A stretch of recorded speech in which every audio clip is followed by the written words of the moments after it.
So a huge welcome to everyone, if people can see me.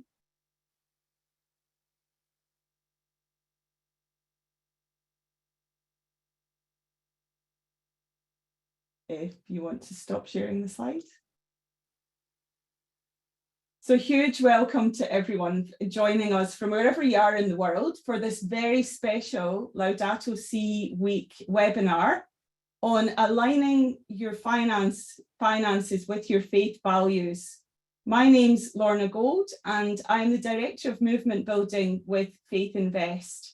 And FaithInvest is one of the key partners that's been working with the Laudato Si movement and with the Laudato Si Action platform around the area of ecological economics. As we all know, this week is Laudato Si Week, so happy Laudato Si Week to you all.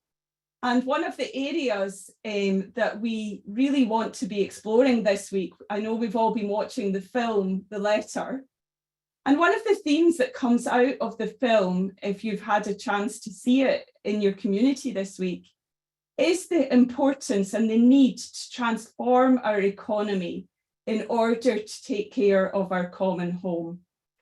And this webinar that we're having today, we want to delve into how we, as Catholics, as people of goodwill, can use the Laudato Si platform and the resources that are available on the platform and learn from each other in how we use our finances, align our finances for this important task of caring for our common home. 1 year ago to the day, we launched this aspect of the Laudato Si Action platform, the ecological economics aspect. And we launched a very special resource hub called the Laudato Si Laudato Si Investment Resource Hub, which helps to guide people around the resources that are available around care for our common home and our investments. And you're very welcome to take a look at that resource hub and all the wonderful resources that are available on it. Today in our webinar, we have 3 wonderful speakers, and the agenda for our meeting today, we're going to be talking with Elizabeth Garlow, talking with Kayoko Lyons, and with Joseph Dahulian from the Laudato Si movement. But before we get into the meat of our discussion, or maybe we should say the tofu of our discussion, let's hear from John Mundell, who's the director of the Laudato Si platform, and is going to share an opening prayer with us. Over to you, John.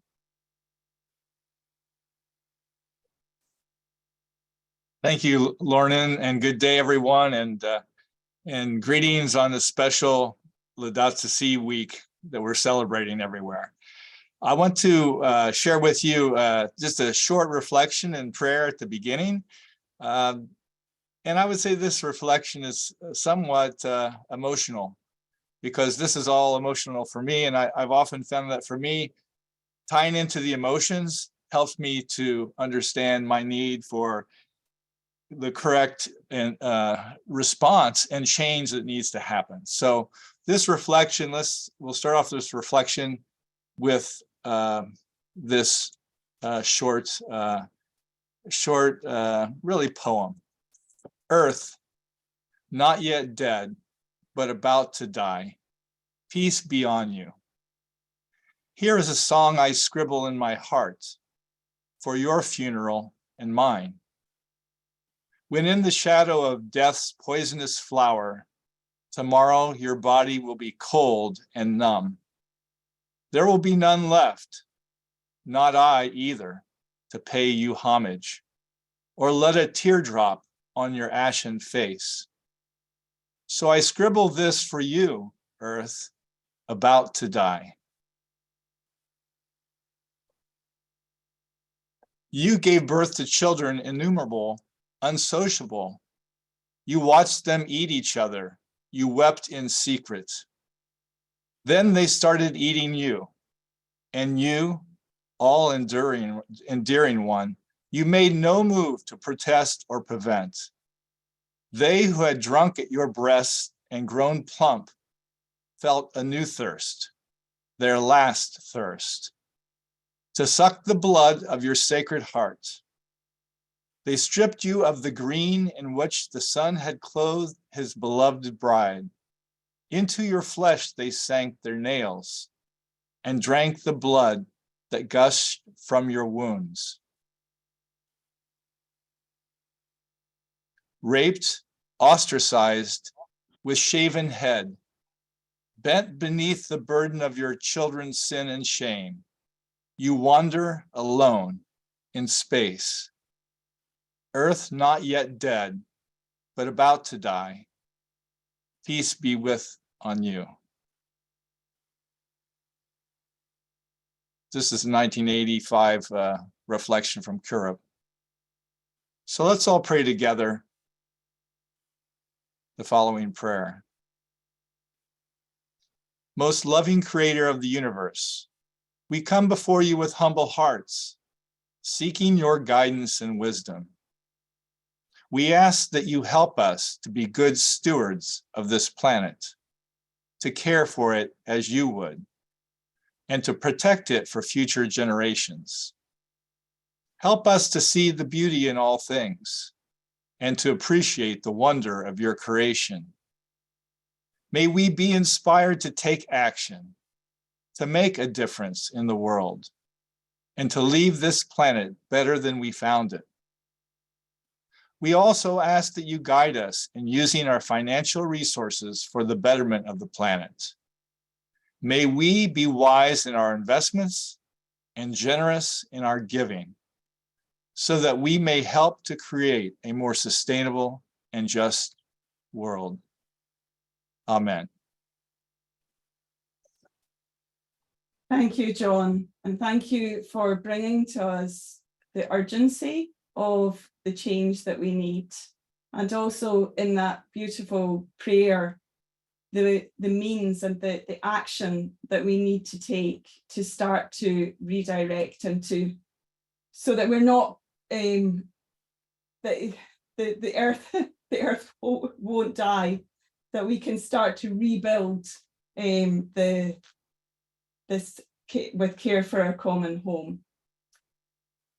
In order to get us a sense of what is already happening and how we can start to think about how we use our investments as Catholics, as Catholic individuals, as Catholic institutions, let's watch a short video which was prepared for the meeting we had last year, the first meeting in Laudato Si Week on ecological economics.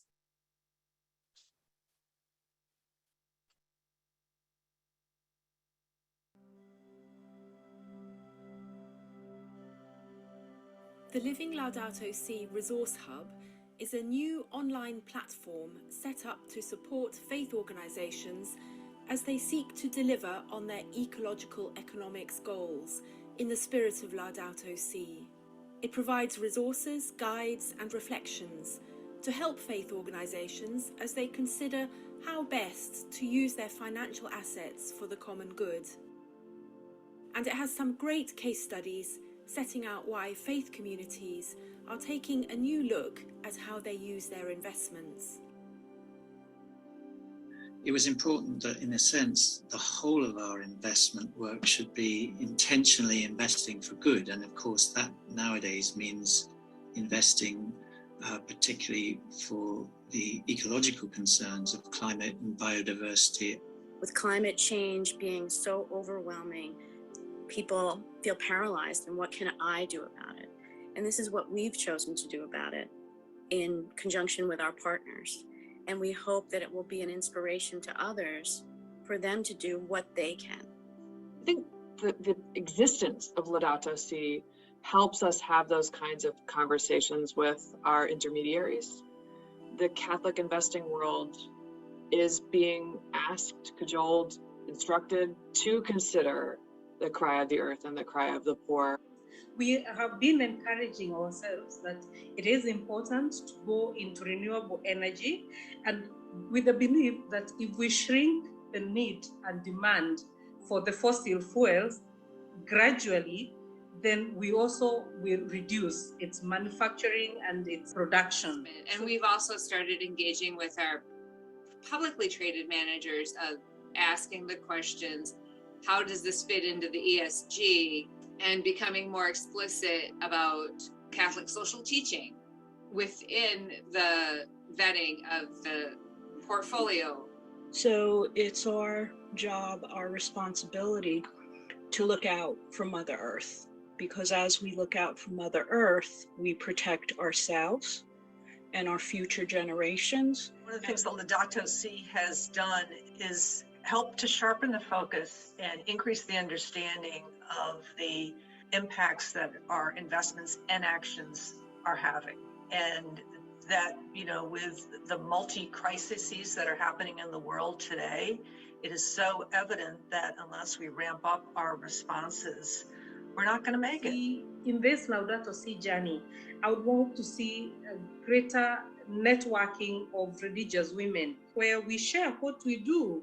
Probably again, due to the publication of Laudato Si, there are more sources of support for faith-based investors now than there were.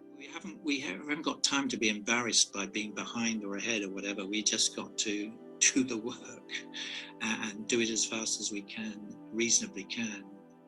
And realize this is mission as well as starting a hospital or education or feeding the poor. This is also ministry and mission. The Hub is hosted on the FaithInvest website. FaithInvest is a not-for-profit organisation that supports faith groups to invest in line with their values.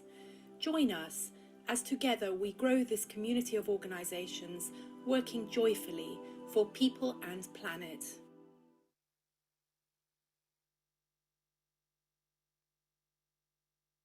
I think that's a great video to start us off and to get a real sense of the community that's emerging around this area of how we align our finances, how we build an ecological economics rooted in Laudato Si. And our first speaker to unpack some of the new resources that are available on the Laudato Si platform and on the FaithInvest website is someone who's probably known to a lot of you, Elizabeth Garlow, who is she wears several hats. One of her hats she wears is the senior advisor at FaithInvest on Catholic investing. She's also the co-founder of the Francesco Collaborative, which is based in the US, which was inspired by the economy of Francesco. Elizabeth has dedicated her entire professional career to economic transformation through policy and impact investing. Elizabeth, you're very welcome to join us and to unpack some of these resources that are available. Thank you so much, Lorna. It is such a joy to be with all of you from around the world, and I'll echo the happy Laudato Si week wishes. So I think many of us have been hearing and reflecting on how Laudato Si offers this really powerful invitation to us to steward our financial and other types of resources in ways that offer a meaningful response to the cries of the earth and of the poor that become centered in our reflections on Laudato Si. We are invited to sit with and reflect on how our world is facing this ecological crisis. And Pope Francis calls us to acknowledge that the realm of the economy and economic growth cannot be disconnected from this ecological crisis. He often says that the environment is what's paid the price for economic growth.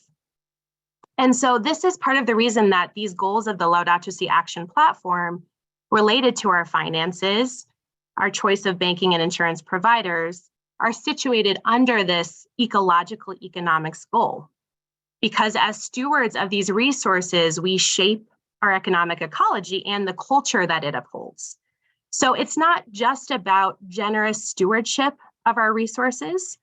I think what Laudato Si calls us into is to recognize the power and the responsibility that we have to use our resources to engage in the structural, the structural transformations that we need in our global economy.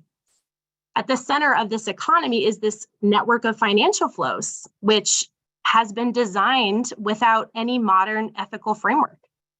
And I would say, in fact, that its inherent features are the vulnerability of nature and of humanity, the cry of the earth and of the poor. But when we engage in this invitation of Laudato Si to ecological conversion, we start to see more clearly that there's a different sort of horizon for us for our approach to finance and investing.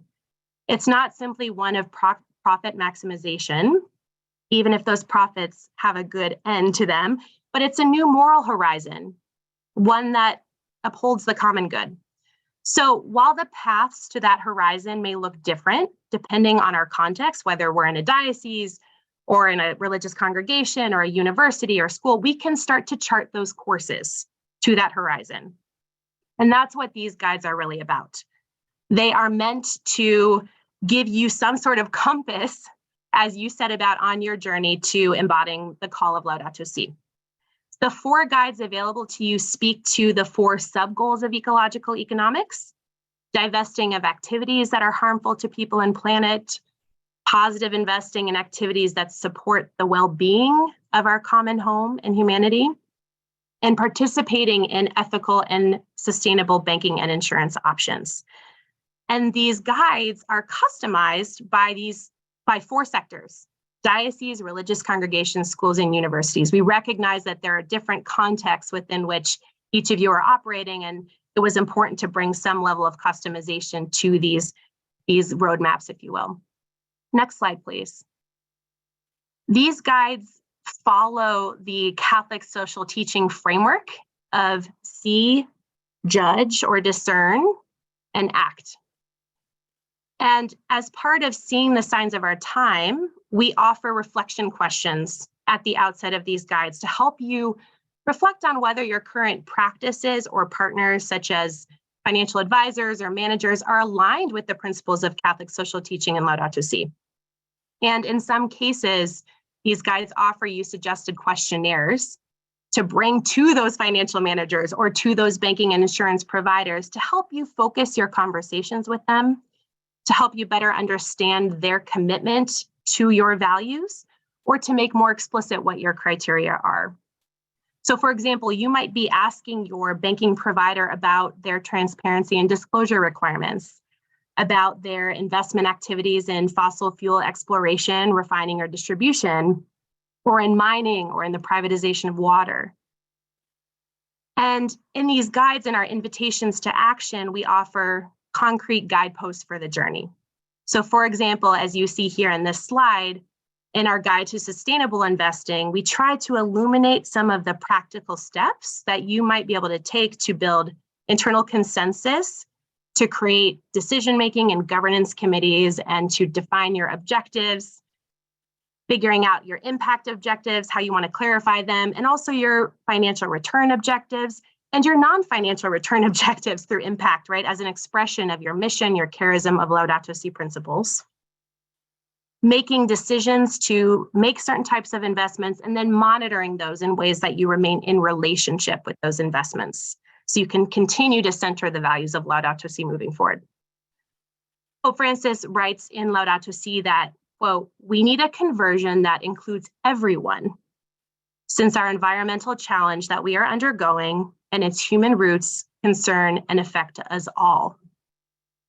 I think very often in our finance and investment decision-making, we confine some of those activities to maybe a narrow group of us, to a committee. But something that these guides elevate is the importance of broad participation in all of these strategies. Catholic social teaching reminds us that decision-making power should reside with those who are most affected by the problems we seek to address.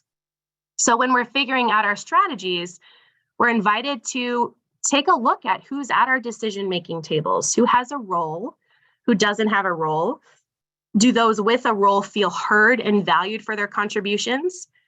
We have to remember that what's important in this work is not just our financial and technical expertise, but our social education, our lived wisdom, our encounters with the poor and with the suffering. And when we make decisions, especially decisions about investing in communities and programs that are intended to improve the lives of the poor and vulnerable, those who are most affected should always have a central voice in that process in some way. Next slide, please. We may find that depending on our unique context and our capacities, we can use a number of different types of approaches, often in combination with each other, to embody Laudato Si in our finance and investing activities. And that's what this framework is meant to help illustrate. We may take what we call here resist approaches, such as exclusionary screening and divestment strategies. What do we not want to be invested in? We may engage in active dialogue and engagement, or what we often call shareholder advocacy practices, as a way of exercising responsible ownership with our assets. We may embrace what we call build approaches, so making direct investments for positive impact in communities. And in essence, this map shows that the what and the how of our approach to this work really matters. So you see here on the bottom, from left to right, we see a journey that moves from divestment to positive investments. So starting with those critical divestment activities that the Laudato Si action platform calls us into, and we'll reflect more on today, with a growing emphasis on moving toward positive investments as well, that involve designing and structuring our investments flexibly to create the impact that we most desire and to fairly distribute financial risk and returns. And on our y-axis, kind of moving up and down, we see that who we are in relationship with really matters in this work. Who is shaping our priorities when it comes to divestment and investment strategies? We begin with our values and we journey toward greater accountability to the peripheries. And this requires that we do what Pope Francis continuously calls us into, which is to encounter the refugee, to encounter the homeless, those who are suffering, to dialogue with the popular movements, and allow those encounters to shape and change us. Some of our speakers today will share more concretely what this journey can look like in practice on both the divestment and the positive investing side. Next slide, please. So to help bring us to a close, I just want to note that as we take up this call, we will definitely encounter challenges along the way. There is often limited information available to us. So for example, many sustainable financial institutions are often smaller, often privately held, so there may be limited publicly available data on their performance. Or some regions may have limited options for sustainable banking and insurance providers. You may experience some resistance to change within your own organizations as you try to bring this conversation to the forefront. There may also be concerns around our own knowledge and capacity to do some of this work. So we try to anticipate and name some of these challenges in these guides, along with some useful resources to help you navigate through them. The important thing is that by engaging, we're creating demand for more and better options, and hopefully together we can design the solutions that we need. What's vital is that we continue to network and share with each other. Where are we taking bold action? Where are we getting stuck? How can we help each other? How can we as a big Laudato Si family also be in deeper collaboration with each other? Can we lower the barriers to co-investing with one another? We practice transparency and share information and insight into what each of us is doing on this journey. In our divestment guides, for example, we link to information on the Laudato Si Movement site about Catholic organizations who are engaged in the divestment movement.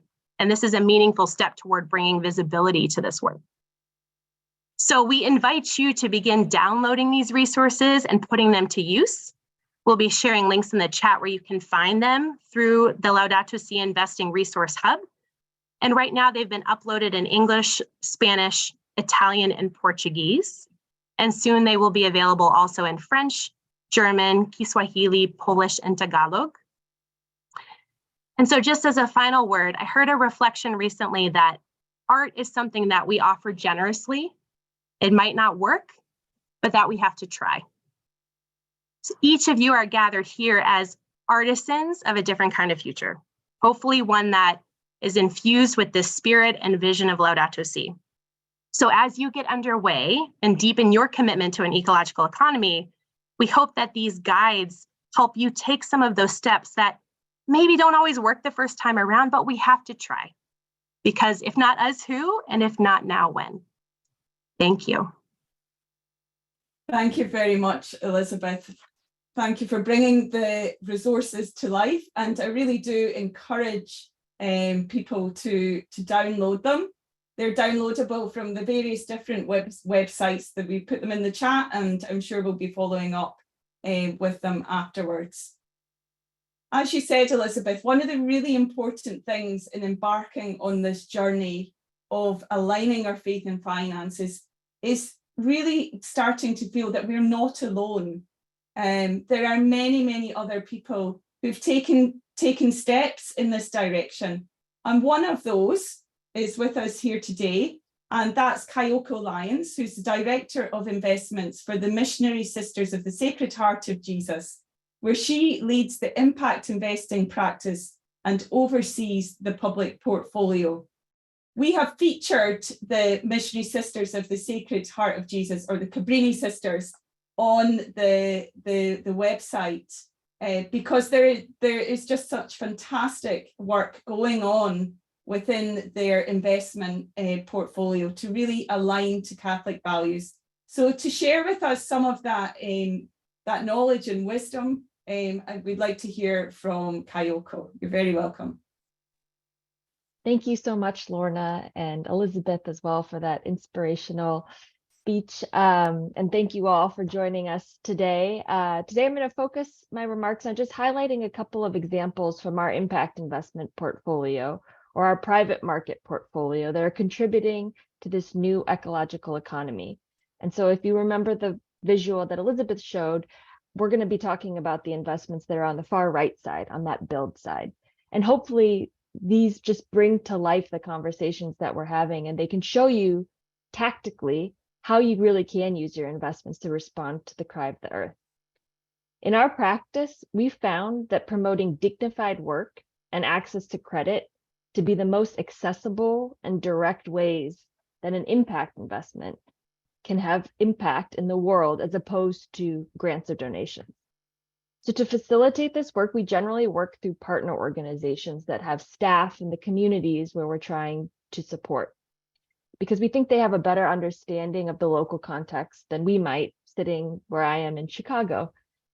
And one of these partners that we want to highlight is Beneficial Returns. We invest in their fund, and then they use this money to provide loans or access to credit to social enterprises working in Latin America and Southeast Asia that are directly working towards contributing to reducing poverty and protecting our shared home.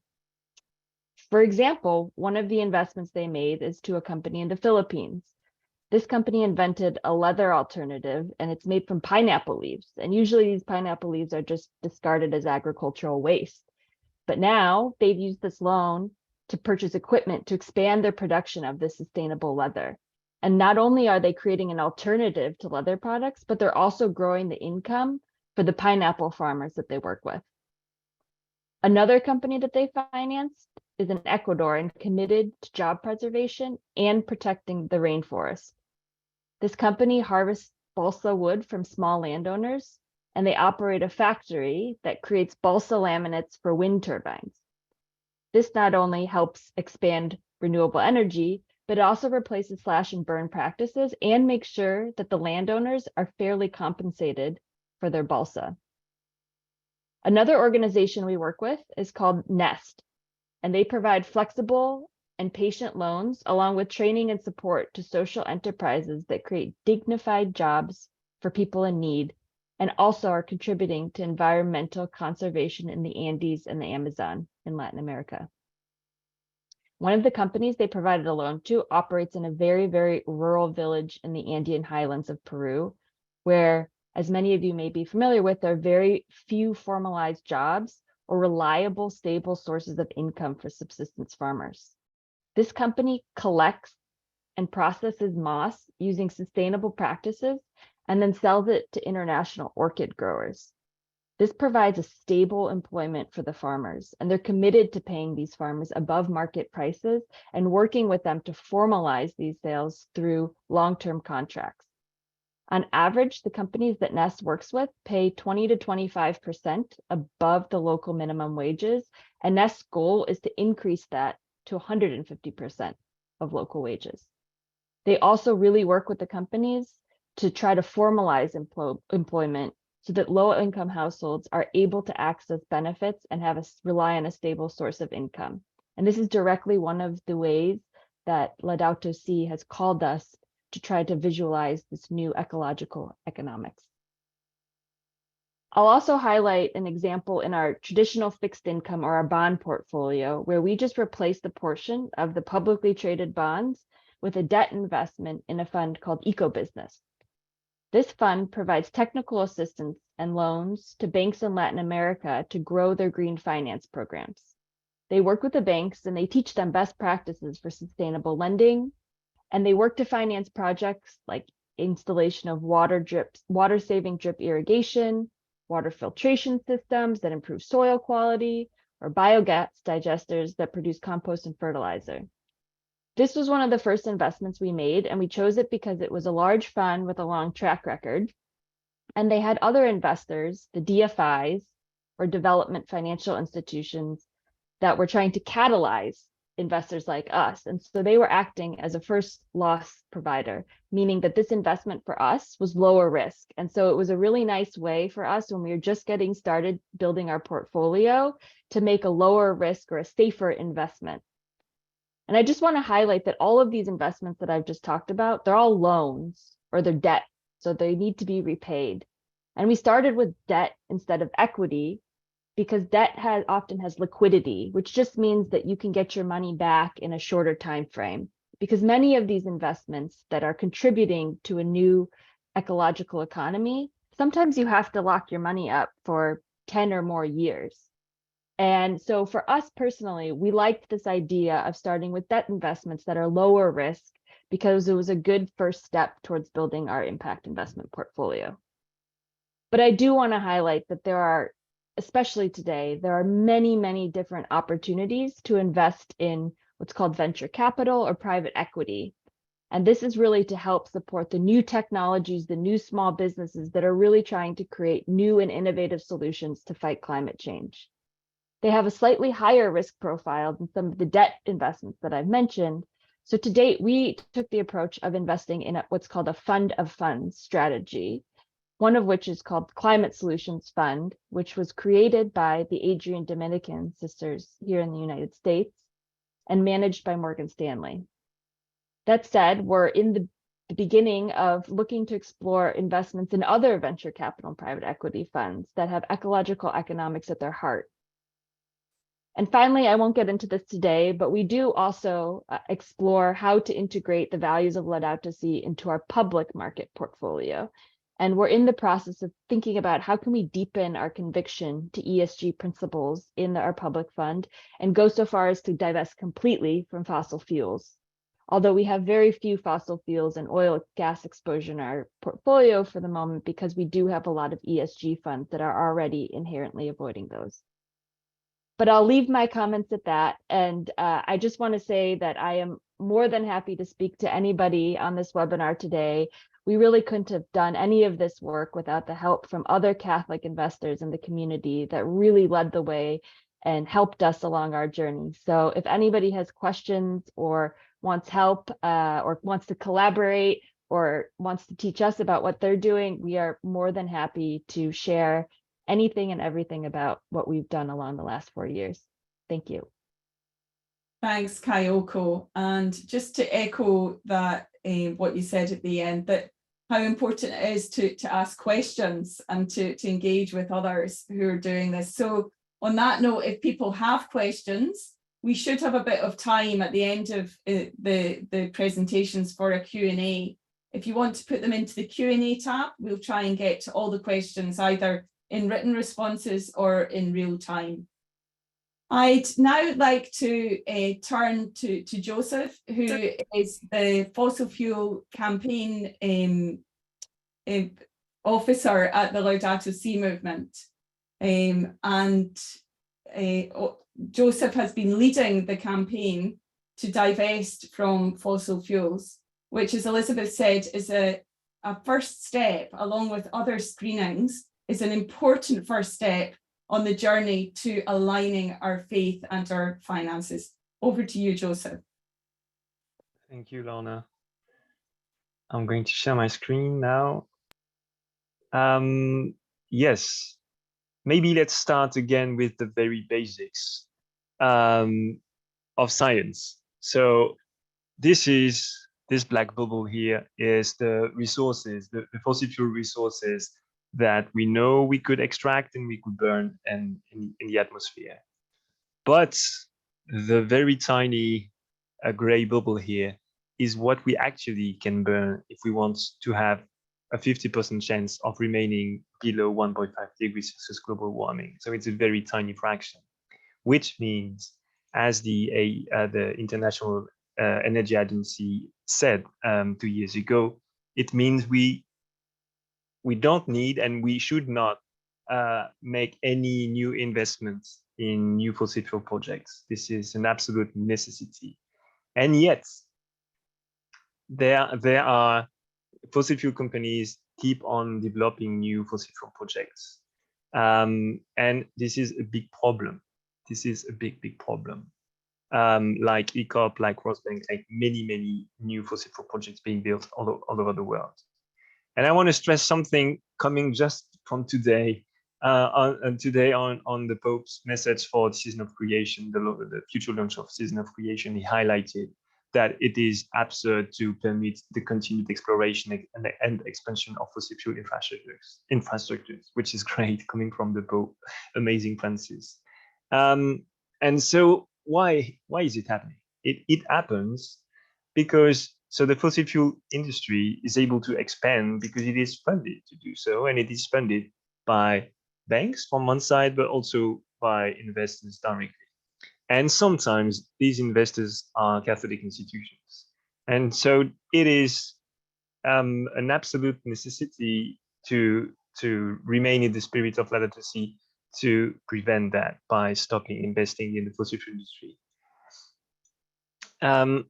This is, so the three reasons that you should remember about why we should divest in fossil fuel is that, so this is an absolute moral necessity that has been highlighted by the Holy See in many ways, and one of the most clear way was in 2020 in this guide called Journeying Towards Care for Our Common Home, where the Vatican sets as one of the most important things to do to evaluate divestment from the fossil fuel industry. And the second reason is that, as a Catholic community, one of the things that may have the more impact, that will have the more impact on preventing the climate crisis and the climate disaster is divesting and speaking out by divesting against speaking out against the fossil fuel industry, and divesting may have a big impact on its ability to continue its expansion projects. And the third reason, which is more financial one, is that, remember, these big black bubbles. So the actual value of fossil assets are tied to what we say we could extract and burn before we knew about climate change. So if we want not to burn these reserves, the bubble is going to blow, and the value of the assets are going to be, the assets going to be stranded. So what we at LSM are calling upon is for Catholic investors to divest from fossil fuels, but also to switch to more renewable investment and to invest in climate solutions. And a third dimension is to share your story with us and to share your commitment with us to divest from fossil fuels, so we can use it in order to make communication about it, to include it into a broader campaign to try to prevent the fossil fuel industry to continue to expand. And why is it important that you share this commitment with us, that you share your journey with us? So here are the Jesuits from Britain that was included in the first video also. So they divested in 2020, I think, from fossil fuels, and they made this picture and other things around the divestment. And it was really interesting for them to share that, because it inspired others. It inspired other investors. It inspired the whole Catholic community to take action in order to move away from the fossil fuel economy. by speaking out or by communicating with us, it impacts the fossil fuel industry and its license to operate, because now they have a huge PR power, and we are like some kind of David versus Goliath. So we really need to speak out against them. And it also calls out to governments for political action. When you say you divest, you say you believe there's a need for change. And so altogether, communicating on top of your financial divestment is something that's going to speed up the transition away from the fossil fuel economy. So the next step for you, as I'm sure you're convinced, is to join us. And so on the Laudato Si Movement website, there's a page, so divestment webpage, where you can sign the pledge and learn plenty of things about divestment, about the fossil fuel industry, and how it's going to impact positively your portfolio, and how it's going to be impactful in the economy. Thank you. Thank you very much, Joseph, for walking us through the whole process of divesting from fossil fuels. And as Elizabeth mentioned, one of the 4 guides that has been produced is focused on making the case for fossil fuel divestment, and also how you actually do that. It's a very easy step to take. And I think there's 5 years, up to 5 years from when you make your pledge to how that works out and to be fully divested from fossil fuels. So you can find more on the Laudato Si Movement webpage about how to take that pledge to divest your investments. So I think we are now at the time, we all still have 15 minutes left for questions and answers. And if you've already gone on to the question and answer tab, you'll see that the panelists are already busy answering some of the questions that are coming through. But if you have other questions, we can start to answer some of those. So I'm going to go straight in. Elizabeth, there's a question here from Felicia Matola around how can our sisters in Africa get involved when most use charcoal for cooking and when they cannot invest because they're living from hand to mouth. It's the reality of the world that we're living in. Thank you so much for lifting this up, Felicia. It's a very important question with no single or easy answer. I would sort of reflect on 2 dimensions. One important dimension is investing in clean energy solutions. So an example, of course, would be VITA, which is a Catholic, an Irish NGO that was anchored by a group of Catholic investors that came together collaboratively to help them invest in clean cook stove solutions in East Africa.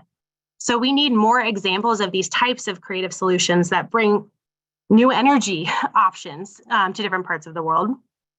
To your point about, our sisters not being able to invest, living hand to mouth, I think this speaks right to the heart of global inequities in our financial system. We have a system where wealth is concentrated in the global north. And I think part of what we're called to do as stewards of resources is reflect on those power inequities and think about how we can transition resources gradually to community governance, ownership, and control in communities around the world. And of course, this is in part 2 why I brought up this point around broad participation and decision-making, right? So how do we start to break down some of those inequities that we see in the concentration of power and wealth by embracing this logic of subsidiarity of Laudato Si? No easy answers, but I think we're starting to see some groups who are really, especially religious congregations, who are thinking creatively about different kinds of governance structures that start to help those resources flow differently. I'll invite Kayoko or Joseph if you have anything else to add there. Yeah, I'll just add that an important point to make, if I understood your question correctly, is that we're focused on investments today. And so investments mean that you've got savings, and some organizations don't have savings, as you say. They're living hand to mouth and they might not have the resources to excess resources to do these investments. And so I think there are many other ways that organizations who might not have savings and resources, like extra resources, can envision and help create the world that Laudato Si is calling us to create. But investments might not be the exact way to do it. You have your sisters themselves. I'm sure they are working in the community to create a more ecological community, to recycle, to be mindful of consumption. So I think there are many other ways to bring about this vision, but investments is a very specific tool that requires some sort of extra savings. Thanks, Kayoko. I'm just going to stick with you, Kayoko. There's a question here from Patrick, and it's really around he says, I'm afraid microcredits are no one size fits all solution. It's very true. They have worrying side effects, particularly when improperly managed. They can also impose a huge return paybacks for their beneficiaries. How do you deal with that kind of context and situation in your work? You talked about beneficial returns as one example of an organization that you're working with. How do you deal with this issue of, I guess, right returns or like just returns, or and the kind of unscrupulous players that are out there? Yeah, that's a very, very important question. And so first I'll say that's why these investments, they are difficult to make, because you really have to take the time to vet and understand and diligence your partners and make sure that they have the same values, and meaning their goal is to help these populations, not to make profit off of them. Of course, everybody needs to be compensated. To do this work can sometimes be quite costly. And so oftentimes that's where a lot of the high interest rate goes to, is actually making these loans. But for example, beneficial returns, they charge, I believe, on average 6% for their loans to the companies, which in the countries that they work in, that's a very, very low interest rate. And what we really look at is how much profit are these companies making and where's that profit going? And so beneficial returns, they're really just covering their costs of having their staff deploy these loans and work with these borrowers. They're not making exorbitant profits, and they're not millionaires living in the United States. And so for us, really tracing that money and understanding who is benefiting from the entire process is really, really important. And I'll just add that there's also other industry campaigns. Smart Campaign is one of them that we really look to see if the organizations in the community are treating their customers in accordance to these certain principles and making sure they have fair pricing and they have fair contracts. So there's a lot of different ways in a diligence that you can understand whether or not you're working with a good actor or a bad. But it's a very good point, because there are many companies that are just trying to profit off the backs of poor people, and those are not the companies that we want to support. Thanks, Kayoko. And I guess this also comes to the need to work collaboratively together. Yeah.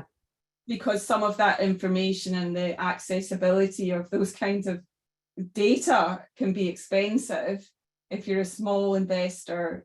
It really points to the need for building collaboration. I have another question here that's come in on text message. It says, I've started reading these resources, but haven't yet found anything easy to use, like a screening tool to look up stocks or funds. She says, for context, I'm part of a campaign asking people to move their money out of Vanguard, the #1 fossil fuel investor. And everyone is asking where to put their money instead. I think this is a massive issue, given that the divestment campaign is so successful. So is there an answer to this? She hasn't finished reading the guide yet, but is there an answer to this in the resources? So maybe Elizabeth, you know the resources back to front. Are there answers on where you put your money if you've divested? So I think we had a little bit of conversation around this question in the chat too, and there were two resources that Kayoko and I had lifted up. One is As You Sow, and another is Your Stake. And I think the important piece here is to recognize that, especially on the public market side, there is really limited information and transparency still around the quality and the integrity of environmentally, socially sort of conscious investment options, but there are a small and growing number of tools that would allow you to sort of score your public market holdings according to certain criteria. So those are two that we put in the chat that I think are a great place to start.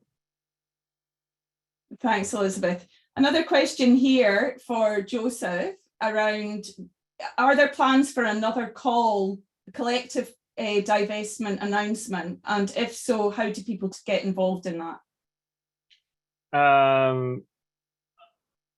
I didn't understand the question that way, but there's no, we haven't planned a next divestment announcement, but it's an ongoing work. So please, whenever your community has jointly decided that they wanted to be part of it, please share that with us, and we can think about how we use it in the most impactful way.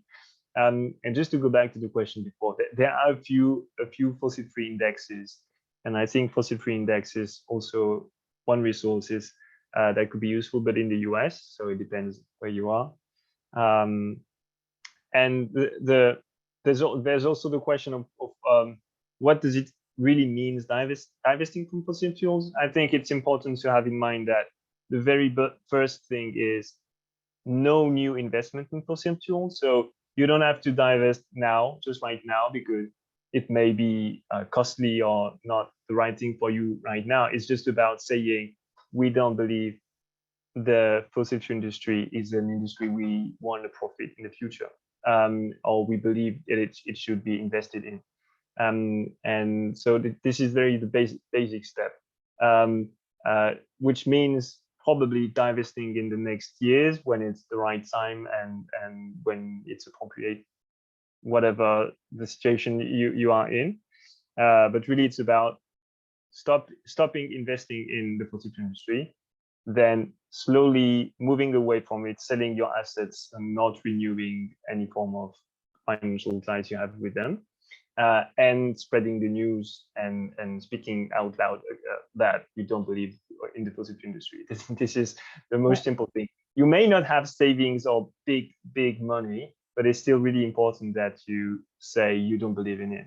That's most of the impact. Thanks, Joseph. So there's not going to be one big kind of announcement, but more if people sign up. Maybe, but it's not planned already. I guess once you get a critical mass, then you can make the announcement. So you're not putting a date on it. Yes, absolutely. Yeah, very good. There's another question here from Tara Doyle, and it says, I love the call to actions around the focus on fossil-free investing. Are there other particular environmental or social issues you're seeking opportunities to engage on alongside managers and investment coalitions? We'd love to hear what's top of mind for you. I don't know who wants to take that one. Kayoko, do you want to start on that one? Sure. If I understand the question, I think she's asking about shareholder activism in the public markets. And I would just say that because we're a small staff, we don't directly do shareholder activism with companies. We work with fund managers that are doing it on our behalf. So I personally don't have any specific issues that we are advocating for at the moment. Sorry, that's not a very good answer. That's fine. I'll move on if that's okay, because there's a rush of last minute questions coming in. So there's one from Claudia Histy, who says, what type of grassroots movement would you recommend to a parishioner whose diocese bishop signed off on the Laudato Si encyclical, other than personal investing? How do we even start the conversation when the highest Catholic office in your community quietly is maybe not so in favor of this? So I guess what they're asking is around how do you start to influence within your community, and who should you kind of partner with to bring about that shift in thinking around investments? Maybe Joseph, that's one for you. You should definitely join the Laudato Si movement. You can do the Laudato Si animated training, where you're going to get, you're going to meet other Catholics across the globe. that may face the same kind of challenge we face, and we have resources to provide you on how to start the conversation in your parish. And if you're motivated, I also have some resources for you on how to try to speak to the finance manager of your diocese, and eventually to get your diocese to consider divestment from fossil fuel, which is, it's not an easy step if your bishop is not even started in his journey. Hey, Lorna, could I say something on that Absolutely. as well? In the Laudato Si Action platform, we have a number of dioceses, close to 200 already signed up for the platform and are engaged. And I would just start with this: begin a dialogue. It may take a few years to move the bishop in any particular direction, but show an earnest interest. Continue to work in your diocese on particular projects. Encourage a group to form that may try to meet with your bishop.